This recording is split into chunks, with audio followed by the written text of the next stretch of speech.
It could happen for him. But it's been quite some return for the Premier League, hasn't it? Chelsea winning, getting the job done at Burnley in the early kick-off. Bournemouth came from 2 down against West Ham United. Callum Wilson with 2 goals against his former club to make it 2-2. Their XG today was over 4, Bournemouth, the second highest of the season. Brentford beaten by Brighton. They led. Brighton came back to take it 2-1, and Brentford scored a penalty and then had one saved, Thiago, late on as well, with a chance to make it 2-2. Fulham beat Sunderland.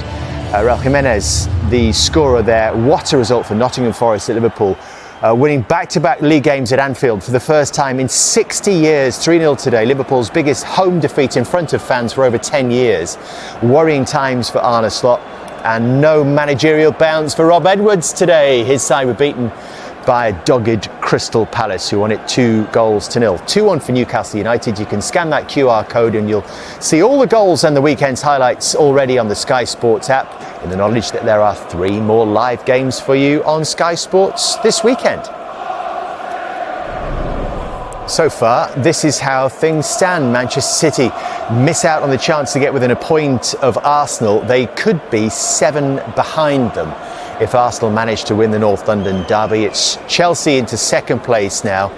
Crystal Palace up to 4th. Brighton climbing as well. So too Bournemouth. And as you'll see, there's no sign of Liverpool now in the top half of the table. They have slipped to 11th, though still they're on 18 points, and there's not a huge gap in terms of points from those top 4 places right now. Newcastle staying 14th, but a better look now with 4 points between themselves and the bottom 3, which are Leeds, Burnley and Wolves, still without a win on the board. And that's not all this weekend. A double for him. City did respond, but they couldn't find an equaliser, and it was all 3 points to Newcastle United.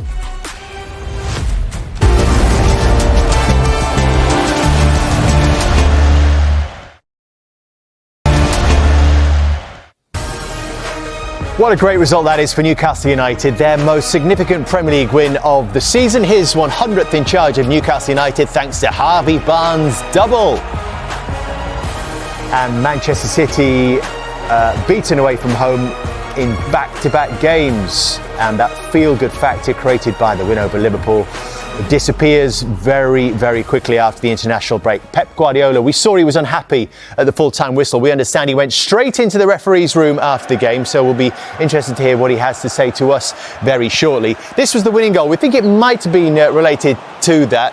There are 3 incidents that were checked here by the VAR, Jamie, so we should actually just pick over these. Well, the first one's Donnarumma, so he feels he's been fouled there. I don't think it was enough of a foul, might have been, but there's still a lot happens after that.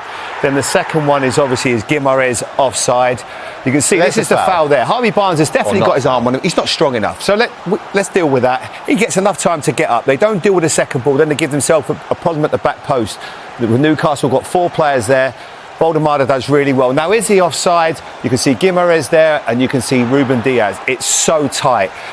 He does amazing. Look at that desire to get on the end of a cross for his team. The second question is Barnes offside from that position. So these are decisions that VAR had to make, which is why it was such a long stoppage. It was over 4 minutes. Here's the first one that you talked about. This one I don't think it is. And then you can see Harvey Barnes move. But then the improvisation to bring it down and then to do a backheel skill like this is absolutely incredible. In the box when it's so tight, players round him. Look at that. He gets his foot up so high. What a goal. Absolutely magnificent, Meeks. Yeah, it was brilliant. I mean, you've explained it very well, Jamie, but the defending for the goal was just not good enough.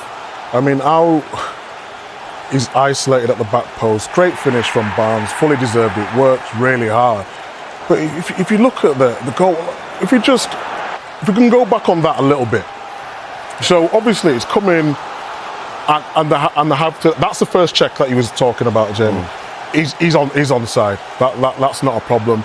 As they roll it on there, Baltimore does very well. You mentioned all the bits and pieces, but you should never have a free header at the back post. It's Núñez that's free at the back. He gets it well, work it really well, do Newcastle, but it was too easy. Here's the semi-automated technology in effect. So it's Ruben Dias's bicep that is keeping Bruno Guimaraes onside according to the technology. It's obviously a very, very close affair. Very close. And then the question was, from the next check, was Harvey Barnes behind the ball? I think we've got the automated technology, semi-automated technology for that as well. I think he looks like it. You can see Ruben Dias is here. It's incredibly tight. We're talking fractions Let's push it of on. an inch here, but brilliant. Let's just talk about the goal. It's great from Harvey Barnes, but we just need to clear this up, Jamie, as well, because people will be asking the question. It has been cleared up. It's been given as a goal. Technology. I'm told it's coming. Yeah. Clear that third bit. Is there a foul on the goalkeeper? No, I think he needs to be strong enough. I think he needs to be stronger. He wasn't strong enough in this particular moment. Obviously, there's loads of bodies in there. You see you're going to expect that as a goalkeeper. You see Barnes there on him, but the size of Donnarumma, I think it's too easy. It's too easy. Harvey Barnes is the one to watch here. Look, he just comes round the back of Guardiola. It's a slight nudge, but is that enough? No, it's not. He's got to be stronger. It's poor goalkeeper. He has to just look at that. And a lot happens after that as well, Dave. There's a lot, as Micah said. Things happen. Yeah, of course he's going to complain.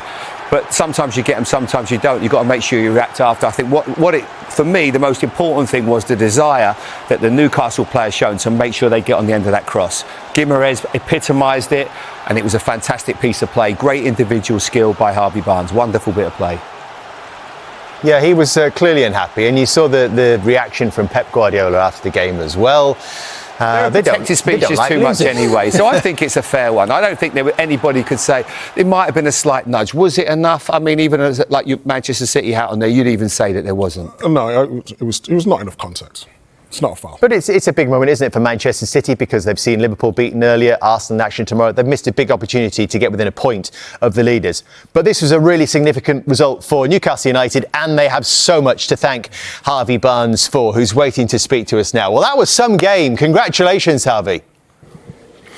No, thank you.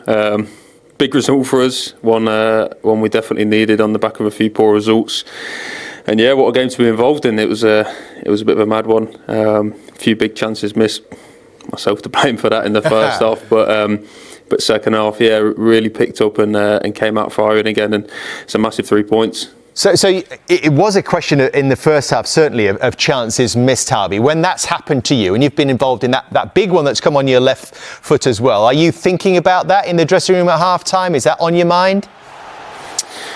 Nah, listen, it's football in a lot of ways. You've got to move on.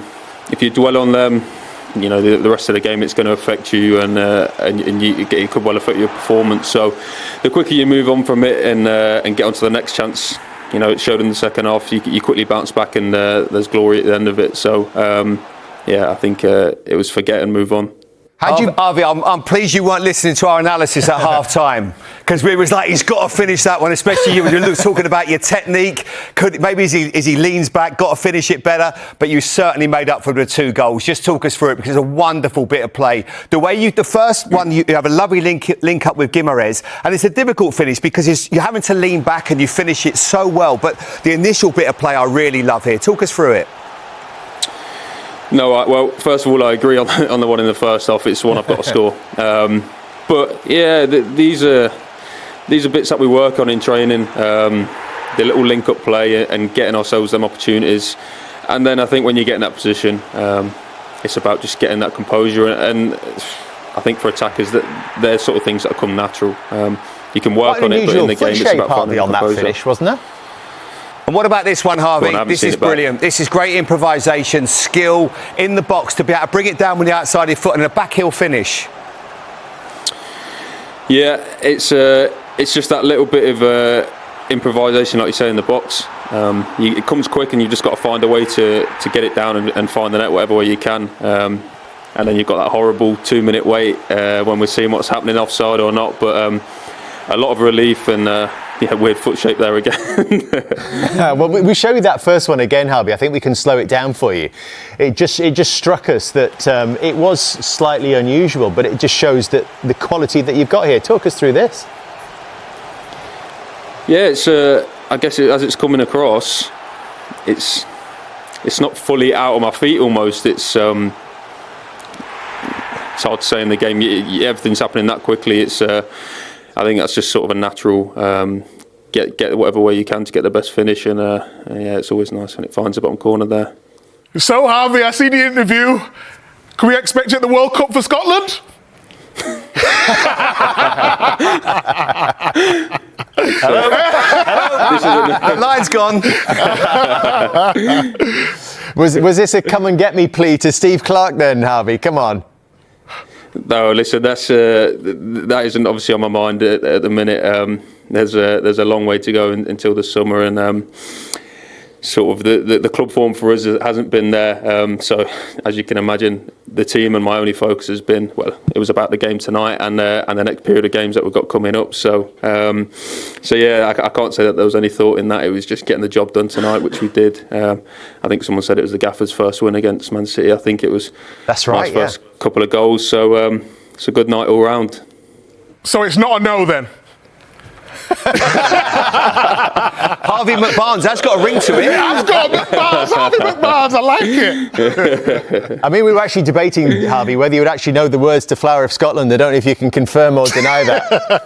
I can't say I do, no. Not yet. Anyway. No, don't worry about that. but just going back to your club form, because that is absolutely the bread and butter. And I think you said it right at the start, Harvey, but it hasn't been a great start to the Premier League for Newcastle United this season. So how much did the team need this one tonight? No, I think it's massive. You look at the last couple of results. I mean, obviously this is a home game and it's a great result, and our away form's been the problem this year, really. But it has been on our mind, of course. The Champions League games have gone really well for us, which is amazing. We want to do well in that, but the week-to-week games in the Premier League has been the problem. And you look at the league table, it probably looks a bit better after the result today, but before this, we were nowhere near where we wanted to be. So today's a great start and a great step in the right direction. It's just about kicking on now. The fixture list the fixture list is so busy for us coming up now around the festive period. So it's just about getting that momentum, confidence, and really kicking on.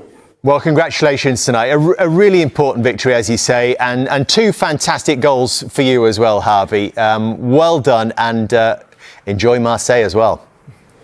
Thank you. Well done, Harvey. He was waiting for another one there, wasn't he? He was. His guard was up. Like, what's coming next? Did he get man of the match? Scoring two, I'd assume so. I will delay my response while I hope someone tells me the answer to that question. Okay. No one's going to. Okay. So I'm not sure. Do you think he deserved it? I thought the Bruno two goals were brilliant. Midfield. I thought Bruno Guimaraes today was out of this world. We've seen some midfield performances. I remember doing a game a couple of weeks ago. Caicedo in midfield was exceptional against Tottenham. But he's of a type where, you can see, defensively he puts out fires. He's always involved in the defensive aspect of the game. But what I love about the Newcastle midfield is they have a lot of midfield players get labelled now. He's a 6, he's an 8 and he's a 10. Mm-hmm. When I watch Newcastle play, I look at Tonali, he's a 10, an 8 and a 6. And it's the same with Joelinton, it's the same with Guimaraes. They have great energy. When they lose the ball, they go and get it as quickly as they can. Even if that means at times, as Micah said perfectly earlier on, they'll maybe run into space or vacate areas. They rely on their dynamism, their ability to win the ball back.